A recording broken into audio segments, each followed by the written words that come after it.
Hello, everyone, and welcome to Intimacy with the World podcast. I am Dorita Holm, your host on this show, where we explore what it really means to be human and what really matters to be able to live a meaningful life. Today, I am speaking with Michael Sandler from the United States. I believe he is with us from California today. And now, Michael Sandler, he is the host of the Inspire Nation show, one of the top spiritual and self-help podcasts and YouTube shows worldwide. And in his show, he interviews leaders, experts, and spiritual visionaries multiple times each week. Michael is a former professional athlete, has had 2 near-death experiences, but even so, now he runs like the wind with all of his titanium parts. To him, life is a spiritual journey, first and foremost, and his mission is to help others to shine bright, as he likes to say, or to discover their gifts and true authentic self, and to rise to the highest vibration possible for themselves and for the entire family of humanity. His show can be found at inspirenationshow.com, and the same for YouTube. Just search for Inspire Nation Show. And he also offers courses and boot camps to be found at inspirenationuniversity.com. And very soon, I think in February, his newest book about automatic writing will be out. Michael lives with his co-star and his everything, Jessica Lee, and their 3 cats and a rooster called Ruru. And he can be found running, skating, or climbing small mountains wherever he can and whenever he can. So Michael, welcome. I am so pleased to be with you today. I'm so excited to be here, Dorita. Thank you so much for having us here. And I do say us because This is my second interview. He is certainly asked to come along. I have Ruru in my arms because who wouldn't do an interview with a rooster? Of course, of course. But you know, he makes very good television. So he's so, I hate to say it, he actually looks better than you do, Michael. I'm sorry. Yeah, no, there's It's no okay? getting around it. Okay. Star. And we were talking with an animal communicator yesterday, and she's like, "You're not famous yet. You're not like really famous because like your energy and more to the fact that Ruru's energy, he knows he's famous." And she's like, "You haven't been asked to be on Ellen yet." So it's coming. He literally will stop cars. He is so regal looking. She said, yes, it's like walking around with the Lion King in your arms. Yes, that's exactly the word. He's very regal looking. Yeah, yeah. So Michael, we are going to speak about a lot of things today, about some of the things that I know you are passionate about, but I would love to first get some background on you. You know, we know you from your show, but you're very often interviewing other people on your show. I know some things about you, but I'd love to hear, where did you grow up and what was your favorite pastime growing up? I grew up in the Northeast of America, just north of Boston. And my favorite pastime was riding a bicycle, which stood me well because I went on to race in Europe on bicycles. I was a precocious child. I was always in trouble. I was the poster child for ADHD, which meant that my mind worked differently, not worse, but differently. I was exceptionally brilliant, yet not understood at all, sort of like we're all brilliant in our own way and not understood, and had a challenging childhood with 2 challenging parents who did the absolute best that they could, and it set me on my path. Yeah.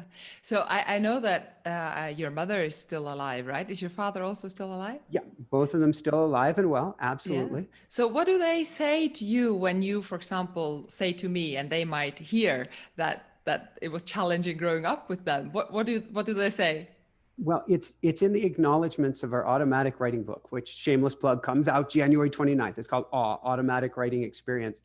And I say in the acknowledgments, Mom, I know you may not feel this way, but you did the absolute best that you could.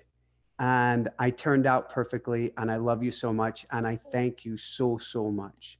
Because where we get lost is we believe mistakenly that these things aren't good. They may not be fun, but there's a difference between fun and good. And on our path, you get exactly what you need. Now you can change the channel. So if you're in an abusive relationship, get the heck out.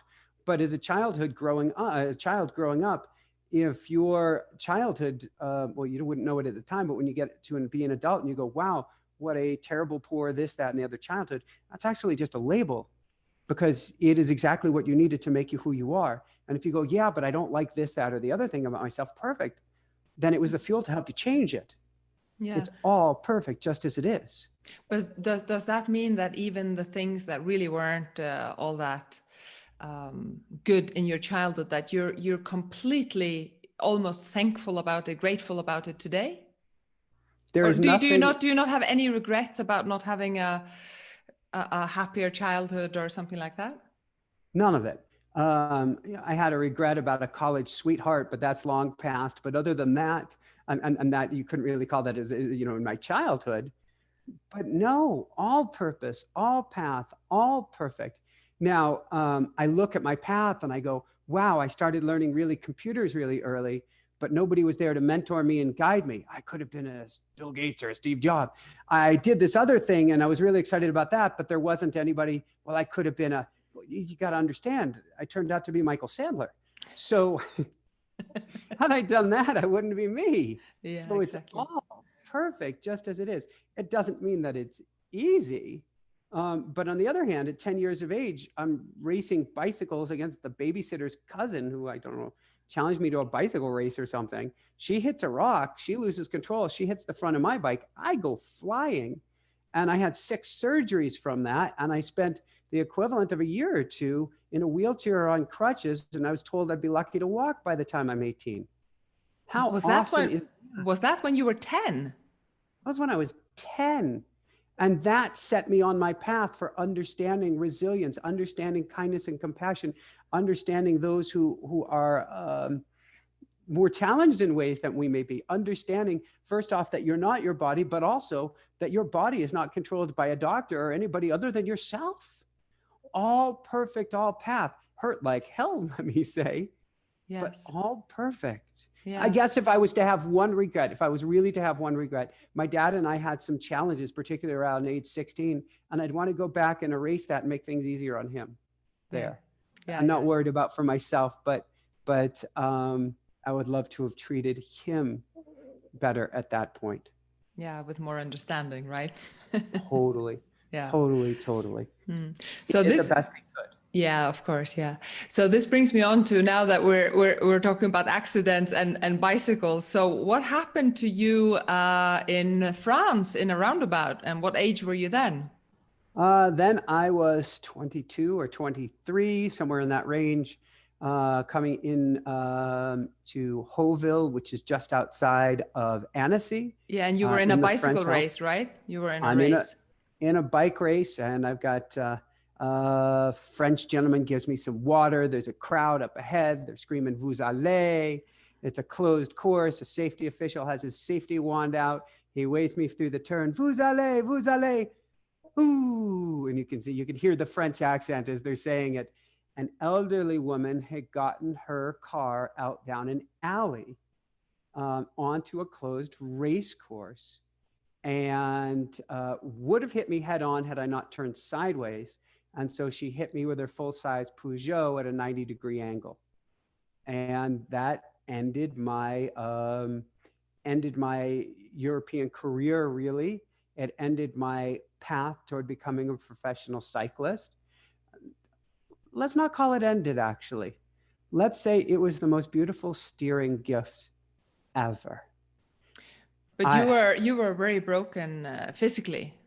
Was that your first? Emotionally. Yes. Was that your first near-death experience? That wasn't one of the near-death experiences. No. Oh, okay. That preceded near-death experience number 1 by about 11 years. That was just a course correction, you could say. and a mighty powerful one at that. Yeah. So when you recovered from that, you knew that you couldn't race bicycles at that level anymore. New is hard to say. I still had hopes and dreams. My dreams were not to become a professional cyclist racing in Europe, but when I got done with graduate school, many years later, after I'd finally gotten through some of the PTSD and gotten the body working again, I became a national class track sprinter.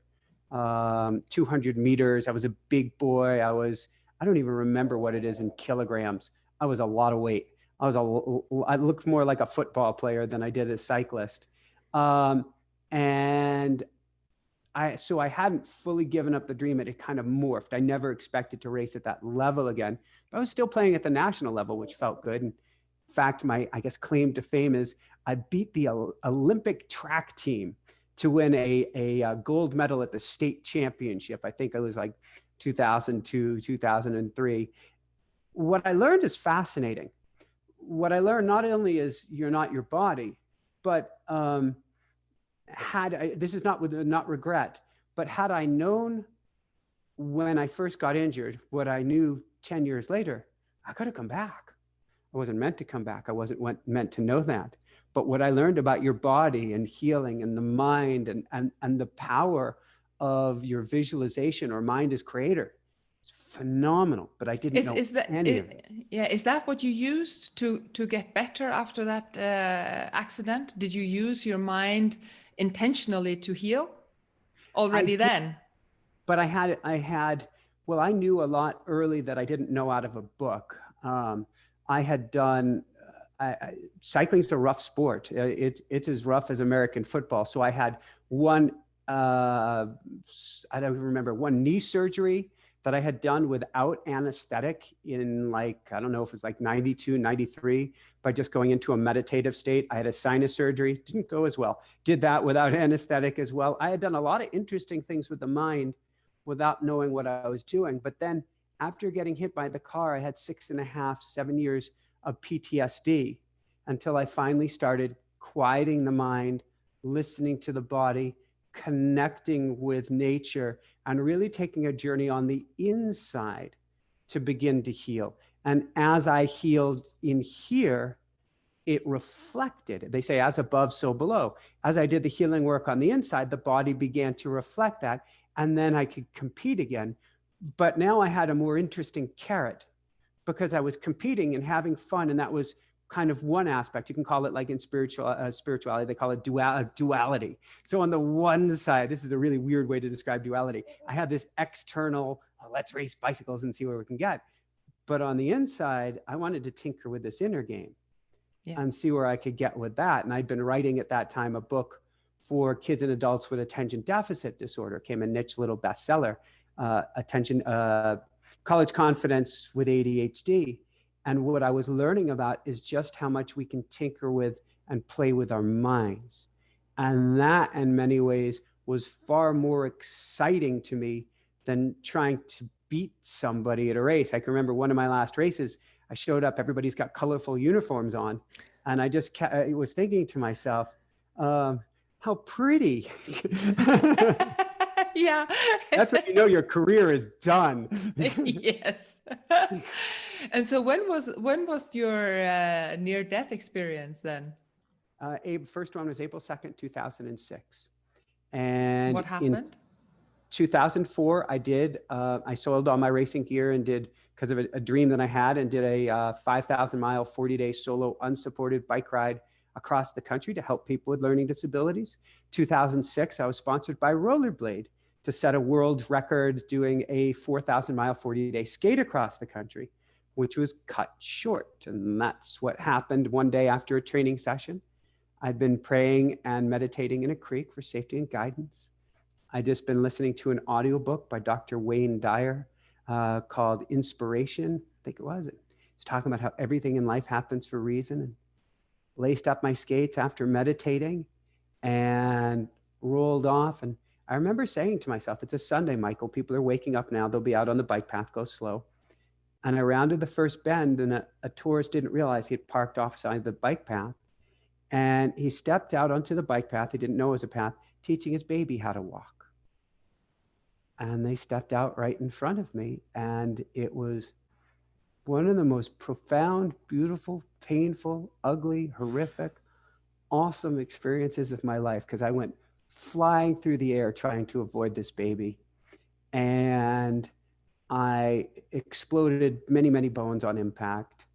And it's not like I came to, but it's not like there was no sense, there was no tunnel, there was no sense of I've gone somewhere as like any amount of time had passed. But Michael was gone. So if Michael 1.0, 2.0, whatever you want to call me, gone, left the building. In his place is this guy laying on the ground, bone sticking into the femoral artery. And I have got a beaming ear to ear grin. Life is good. That's where my woohoo came from. I never woohooed a time in my life before that. And that was a woohoo. Life is good. Didn't hit the baby, didn't hit the dad. Sun is shining. Fingers work, toes sort of work. All right, there's bone jabbing in there. Better roll over the leg so you don't die from femoral artery bleeding out. But life is good. And I'm in the hospital. First, they scraped me off the deck. The EMTs kept asking, "Did you hit your head?" And because I had such a beaming ear-to-ear grin, I'm like, "No." In the hospital, I'm trying to take a selfie of myself because I got this huge grin. And the doctor's like, "Michael, I got to get you into surgery this second. You're going to lose your leg or you're going to lose your life." And I'm like, "Don't worry, doc. Everything in life happens for a reason. It's going to go back together better than you ever expected it would." And the next day he came running in. This is a guy who normally shows no emotion. And I've just woken up from surgery. He throws the x-rays up on this little light box. I goes, Michael, you'll never believe it. He goes, "It went back together better than I ever expected it would." But what, when you say everything happens for a reason, how do you look at that today? Greatest gift. Greatest gift. It made me who I am. Okay. I mean, that's when they started filling your body with even more titanium now. Yeah, but okay. Let's say that in my spiritual growth and development, I was a 30-something, a wise 30, whatever that means, a wise 30-something with a huge ego before that accident, in quotes. After that, I'm like a 60, 70-year-old. I've got glimpses of Yoda-like knowledge. I'm completely different attitude toward life. The ego came back. It decided, you've got to use that. You've got to work with that. It's hard to get rid of that pesky guy, but now I just incorporate him. But I was a completely different being on a completely different path. And so I can still plug in and go back there. Like I trained the Olympic Training Center and, could I have been a blah, blah, blah. And there was Lance and blah, blah, blah. And I can certainly go and play the old record if I want to. But oh my God, I was gifted with a new record, a new way of being. I went back for the next 7 years. There's probably still an imprint in the bark where I would put my hand on the tree next to where I hit the ground. And I give thanks and gave thanks and gave thanks for the new person that I'd become, the new person that was birthed out of that experience. So you liked the new person more than the old person? It's an interesting way to put it because I'm filled with a lot of love. So I love that old person so much. And I love the new person so much. The old person had a lot more healing work to do. The old person was on a path that I don't fully understand on some level anymore, but nothing but kindness and compassion. And I say that as if he's right here because time's not real. He's still going through this right now. He's really still going through this. And maybe my future self can go back and give him some pep talks right now while he needs it. But do you think that old Michael before that accident suffered more than the new Michael? Yes and no. I mean, emotionally and psychologically, and having an ego is always painful. It is, but your ego slips in the back door. So you get an aha moment. I call it an enlightenment experience, but I'm not enlightened. So call it what we will. But you have this experience and you feel different and you feel special and you want to change the world and you feel great. And then the ego attaches itself to that. And now suffering comes right back in the Yeah. back door. And Yeah. suffering, in my case, said, all right, what have you done for me today, sucker? And you need to get busy, and you need to share this, and you need to work your tail off, and you need to work and slave and martyr yourself again. Now, in the name of what you've learned, how is that any better? Yeah, it's the same.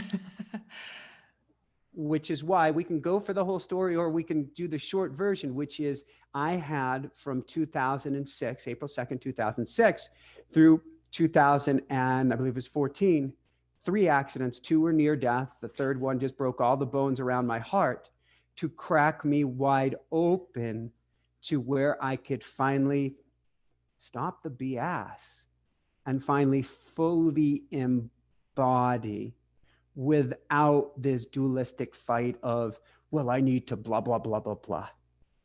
And so am I hearing that through all these accidents and through all these breaking of bones, and am I hearing like that what came out of that is like a deep surrender to what is?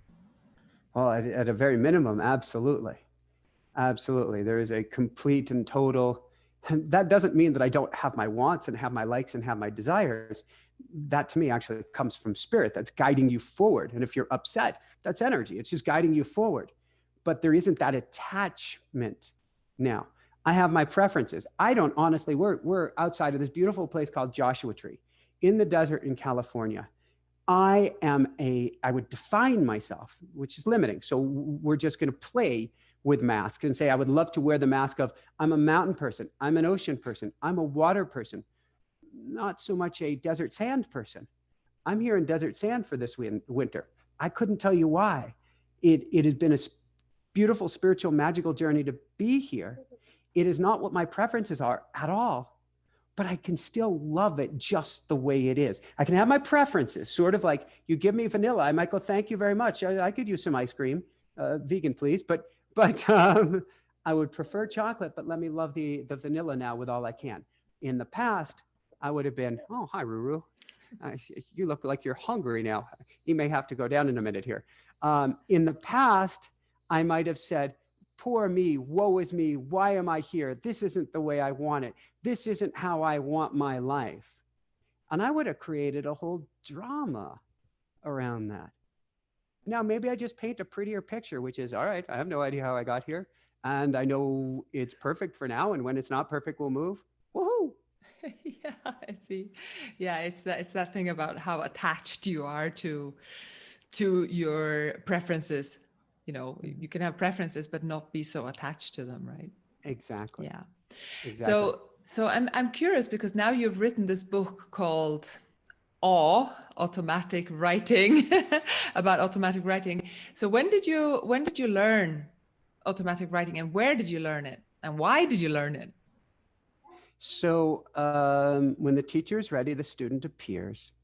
And so after NDE number 2, as I was sporting twin titanium femurs, twin titanium hips, I've got balance with all my parts. It's really cool. It was a miracle how I got balanced after the second accident.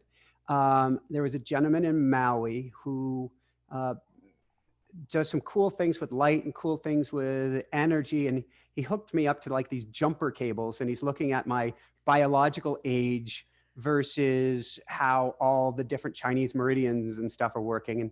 And I clearly, I had at that point like 4 or 5, I think 5 other people's blood coursing through my veins. And I was barely able to stand at that point. And I just like had the body of like a 90-year-old temporarily.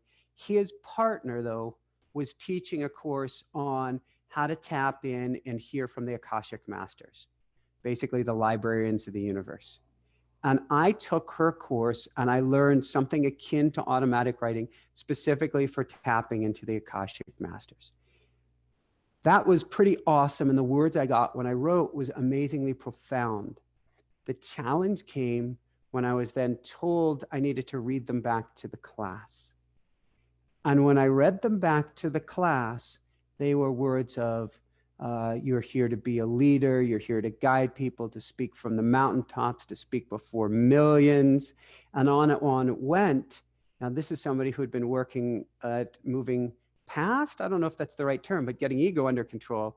I read this stuff to the class and I'm like, this is bullshit. Excuse me. This is my ego stealing the show, trying to strut my stuff in front of the class. And I was aghast. And I wouldn't touch that process or anything even close to it for about another 2 years. Then I had a past life regression session with this woman who's the teacher. She was trained by Dolores Cannon, one of the creators of this process. And the same stuff came out. And I was more upset than ever and wouldn't touch any process for about another year until, frankly, we were completely lost, Rita. We're on Maui at this point. We'd been there for 3.5 years. We had a $350,000 book deal. The first book had tanked. Was an indie bestseller. Barefoot Running was a bestseller on her own. Got bought by Random House. Tanked. The second book, they tanked it before it even began. And now we are just about out of money. My wife Jessica is incredibly sick. We're totally lost, completely lost. I'm holding space at a meditation center for 3 to 4 hours a day, every day for 6 months straight, because I'm living in such bliss. No, man, you're numbing yourself out with meditation and you're lost, dude. And I started to plug back in and I started to write, and I ended up developing my own automatic writing process that worked for me. We learned where we got to go, what we got to do, that we were supposed to start a show, how to get the coaching business going again, how to get Jessica healthy. And every single good thing has come out of that meditative writing experience. Did you journal or do some kind of writing before that? Never. Did you have a routine? Never. No. Never. And I still don't journal. I love the concept of journaling, writing down everything that's going on in your day so that you can see what you're doing. I wish I had done that like when I was racing in Europe. How cool would that have been? But I haven't done that.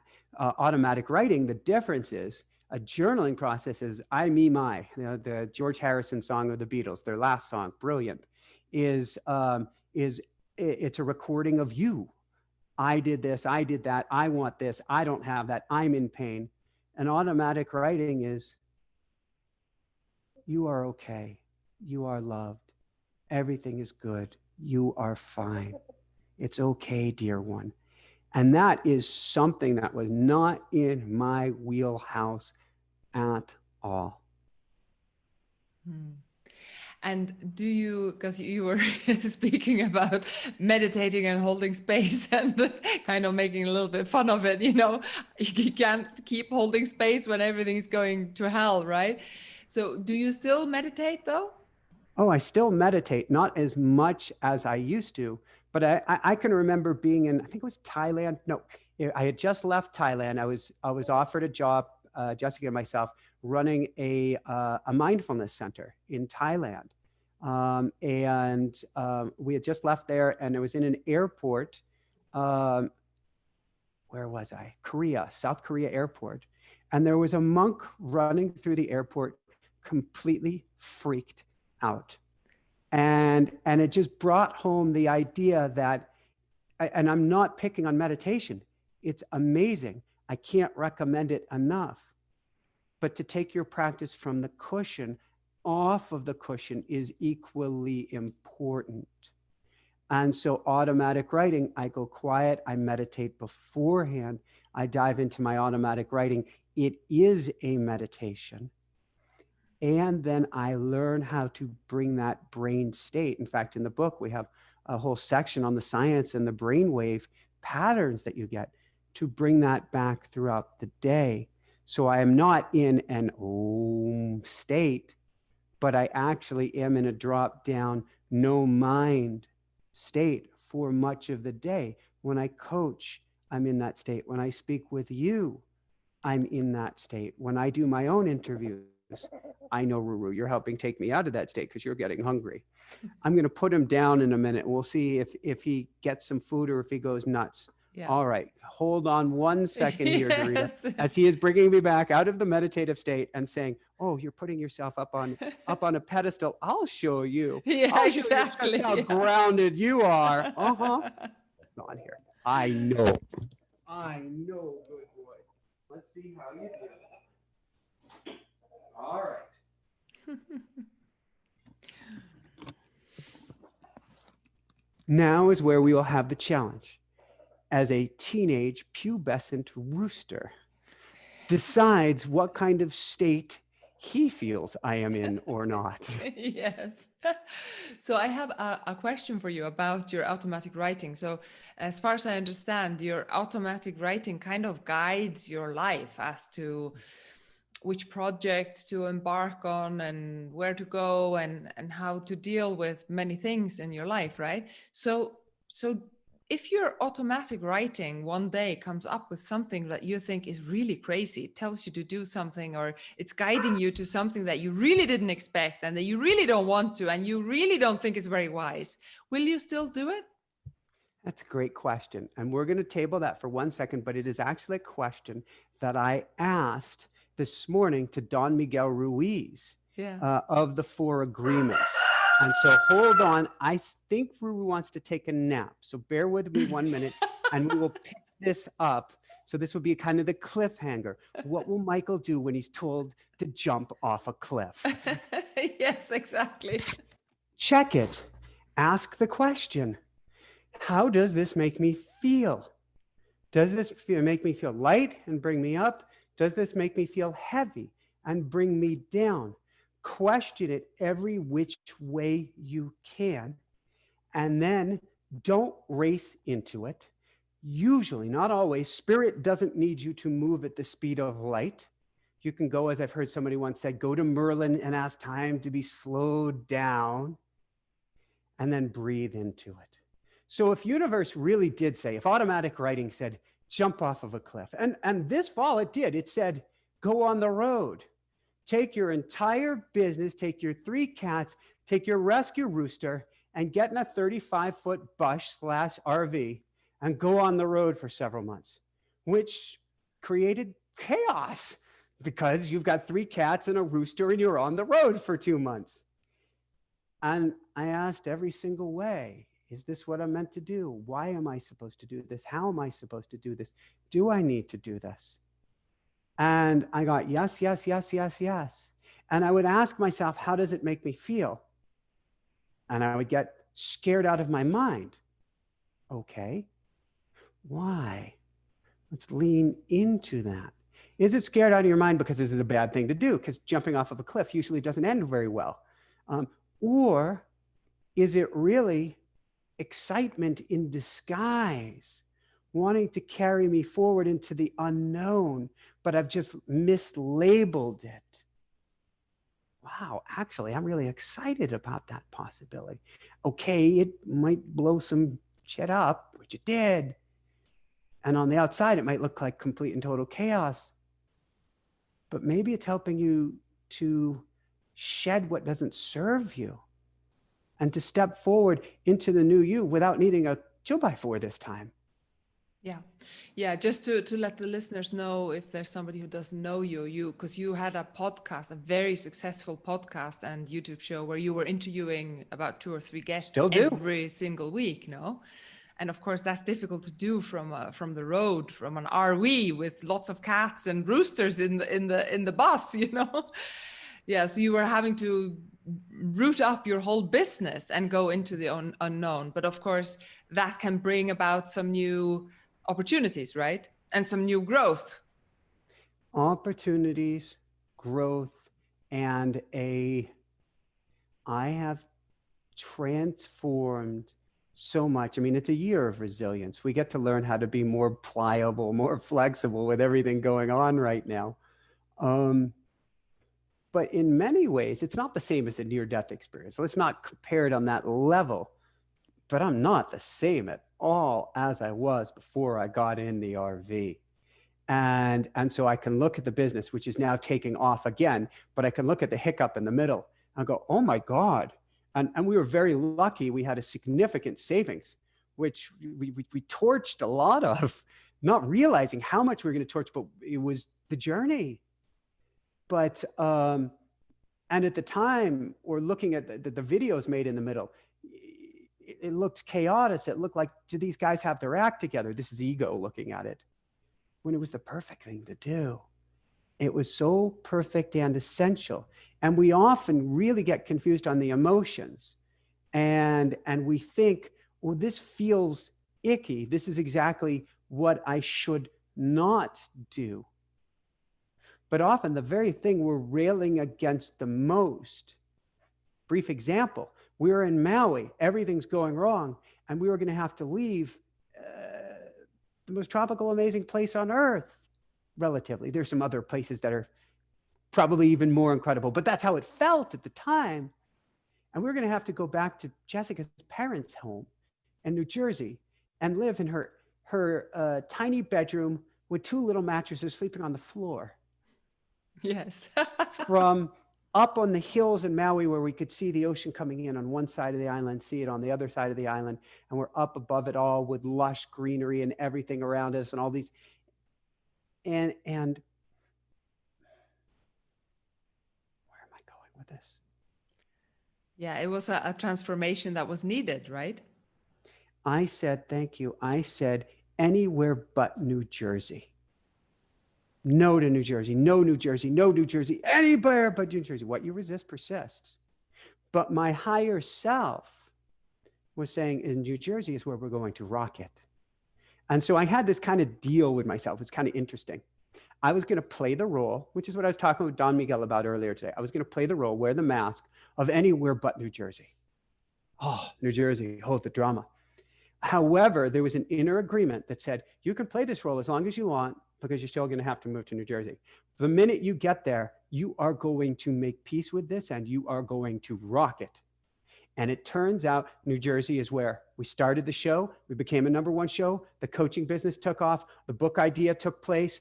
Everything good not only came out of automatic writing, but automatic writing was cranking in New Jersey, but came out of the very thing that I was resisting the most.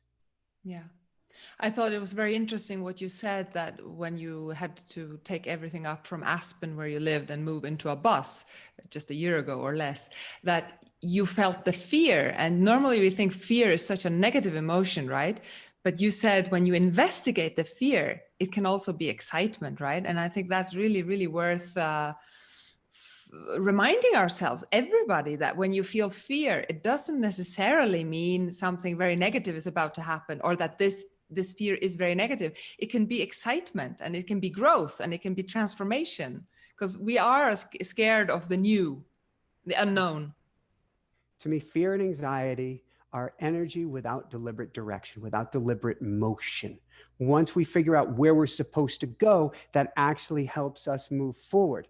As a kid or as a child, we get confused. We get really excited. Don't touch that. We really want to do this. Don't do that. Be really careful about crossing the road. We had all of this energy that's saying, let me check out this beautiful, brilliant new world in front of us. And we're told it's dangerous. And somewhere we hardwired in, when I get excited, this is something scary, I better be careful. And we get stuck with that until we can step back and look and observe. I call it the snow globe.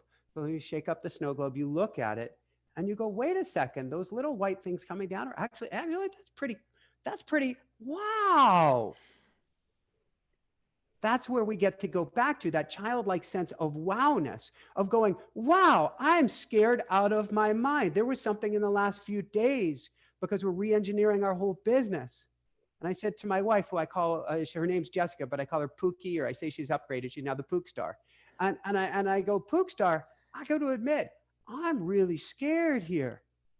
How cool is that? What it means is energy is knocking at the door. Universe is bringing you a whole bunch of energy to do something really cool with. You just don't know what it is yet. And it's very often difficult for us humans to be in the, I don't know what's going to happen. We want to know, we want security, but we often don't move very much forward when we have all that security all the time. There's no transformation. Transformation is not regularly happening. Healing, but transformation not regularly happening on the couch.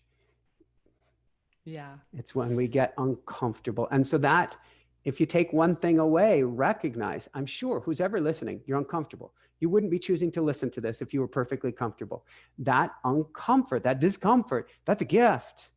That's here to serve you. It's your job to pull out the magnifying glass and to look at it. Or Ram Dass used to use a term to snuggle up with. I want to say snuggle up with your discomfort, snuggle up with your fear, as if you're on your belly, your feet are dragging on the ground, and you're going to the edge of a cliff to look down to the ocean below.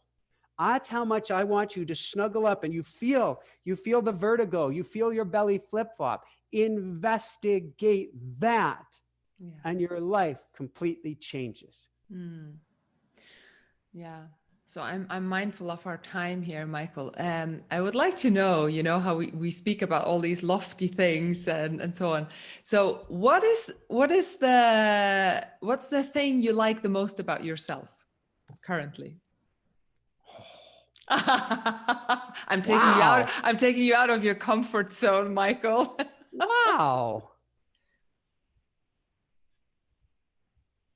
Joyous enthusiasm for life. Even though I'll go down as much as anybody else, I will come back to that joy. And the joy is not mine, but I'll take ownership of it anyway. And I just keep coming back to it and coming back to it. And there's nothing that seemingly can stop me from coming back to that state of joy. And I can hear my mom's little voice as a child saying to be careful to never say anything positive because something bad will happen. I'm like, and at the same time, it's still that childlike joy. Yeah. Yeah. And what is your favorite thing to complain about? We all see this magical path laid out before us, and we all want to be there, wherever there is now. And so I want our show to grow faster. I want to reach more people sooner. I want everything to be more pro yesterday. I want my Netflix show, which I know is coming. I want that a year ago. It's ego, but it's still me. It's all us. And so I want it yesterday. And no matter how much I say I'm comfortable in the here and now, it's sort of like I'm living in the desert. I can picture this amazing home that we're going to have, where we're going to have Ruru is going to have his chickenettes that he can hang out with, his groupies, so to speak. I can picture this, but it's not here now. And so there is I remember spiritual being having a human existence. Everything's perfect as it is. And then all of a sudden I'm going, well, why aren't we there yet? And then I have to bring myself back. And why aren't we there yet? And bring myself back and bring myself back. But as long as I don't attach to that, whatever it is, whether it's the business side of things or any side of things, no matter if I don't attach to it and I just observe it, have fun, Michael. Yeah. Yeah. That sounds very wise. And what questions do you frequently ask yourself? Am I asking the right question? Yeah. So the answers are, I believe that we are always at most 1 degree off from where we want to be. Now, we are perfect just here in the here and now, but when we feel out of alignment, it's often just tiny little shifts. Jessica was talking about earlier today, Richard Gere in Pretty Woman. Mm-hmm. And he has this amazing, I don't know if it's a Lamborghini or what, and he's taught how to drive it, and he's grinding the gears. And if you are 1 degree off in life, you are grinding your gears. If you can simply make those tiny little subtle adjustments, it changes everything. Yeah. Yeah. And what thing or quality about yourself do you laugh the most at? My feet. I have the Are they titanium or what are they? No, but I need to find a way to put eyes on my toes, because they are the same as Ruru's. And I don't know how much time you spent looking at particularly a rooster. His feet are basically behind him. Yes. And he propels himself forward with his chest and chin or beak. He can't see what's going on down there. And I seem to catch everything with my feet. And so you fall over. I don't fall over anymore. I will trip into anything. Historically, we'll watch our words. Historically, I have tripped or found my way into stepping into anything, everything. They're like heat-seeking missiles of trouble. But you laugh at that now? Of course. Yeah. Of course. And I'm very careful about my words. So I'll say past tense. Now, please forgive me. The last question, I don't remember if you remember where the last question was. I don't think I fully answered it. Do you recall what that was? No, I was asking what thing or quality about yourself do you laugh the most at? And you said your The question feet. before that. The question. What questions do you frequently ask yourself? So, and I got to being 1 degree off. And so I'm asking myself, how can I do things differently? What am I not catching here? What am I not seeing here? What about this am I not getting? I'm here in the desert, which is awesome.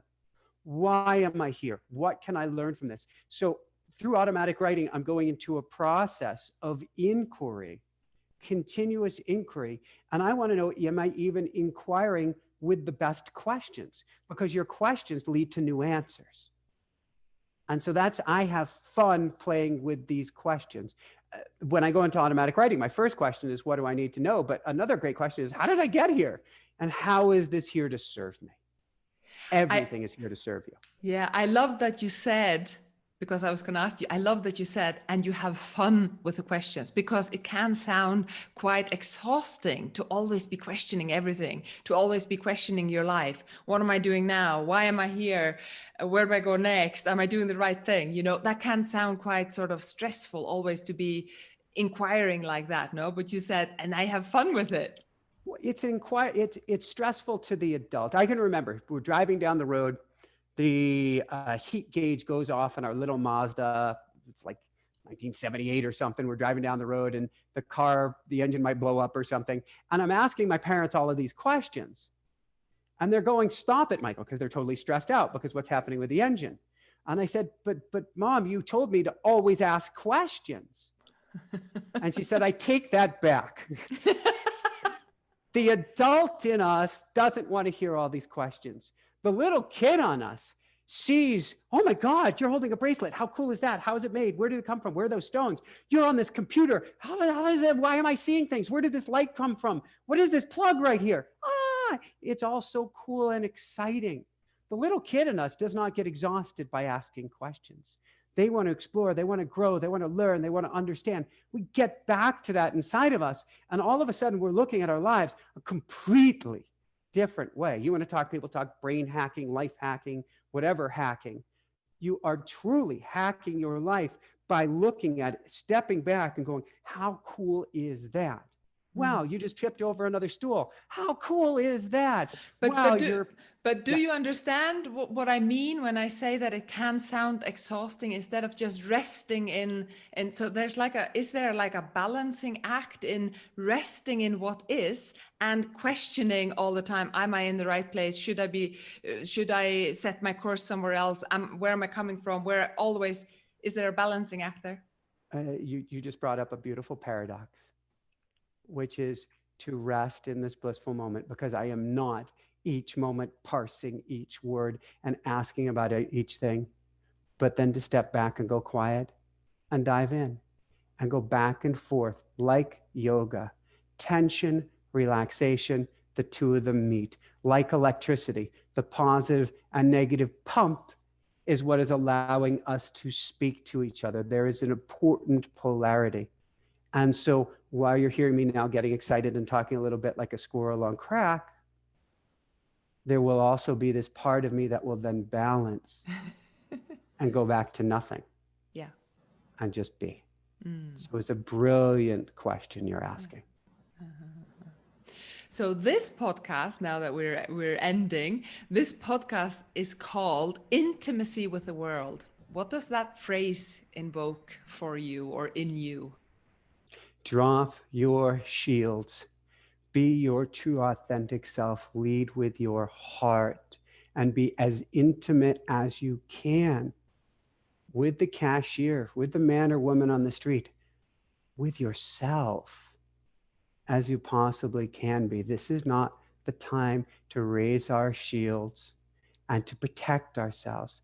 Instead, the greatest protection comes from being what I call an open-hearted warrior and leaning in heart first.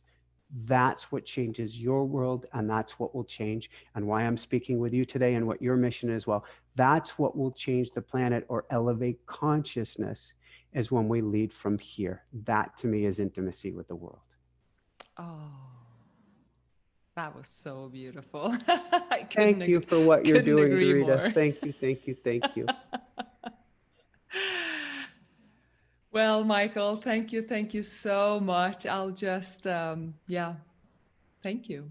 So I really hope that everybody that listened to this episode with Michael Sandler, I hope you enjoyed it. And I recommend that you check out his podcast or YouTube show. Just search for Inspire Nation Show and you will find it.